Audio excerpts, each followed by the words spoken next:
Ma'am আমার বয়স 25 বছর, আমার হাসবেন্ডের বয়স 30 বছর, আমার বিয়ে হয়েছে 3 বছর 6 মাস। এখনো প্রেগনেন্ট হতে পারিনি, পিসিওডি আছে 3 বছর ধরে এবং এইচএসজি টেস্টে ফলোপিন টিউবস ব্লকড এসেছে। আমি কিভাবে কনসিভ করতে পারি একটু বলুন প্লিজ। আপনার যদি এইচএসজি টেস্টে ফলোপিন টিউব ব্লকড এসেছে তাহলে আপনার কাছে দুটো উপায় আছে। একটা হচ্ছে আপনি ল্যাপ্রোস্কোপি করে আপনার টিউব খোলার চেষ্টা করতে পারেন। এটার বেনিফিট আছে যে আপনার পিসিওডিও আছে, তাহলে ল্যাপ্রোস্কোপি করে আমরা ওভারিজ গুলো, আপনার যে ডিম্বাশয় হচ্ছে সেগুলো দেখে নিতে পারি।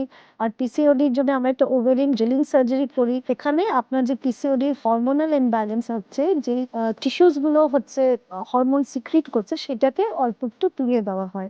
সেই হিসেবে পিসিওডির হরমোনাল ইমব্যালেন্সটা কন্ট্রোল হয়, তাহলে আপনার ল্যাপ্রোস্কোপি করলে দুটো প্রবলেমই ঠিক হতে পারে।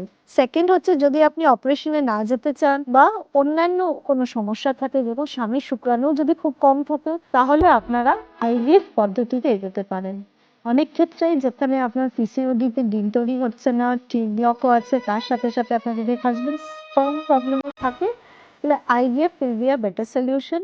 কেন আইভিএফ এ আপনাদের এই জিনিসের মানে আপনার যে টিউবস এর উপরে আমরা ডিপেন্ডেন্ট না, টিউবে যে ভ্রূণ তৈরি হচ্ছে সেইটাই শরীরের বাইরে ল্যাবে তৈরি হচ্ছে, আর এইভাবে আপনি প্রেগনেন্সি নিতে পারেন।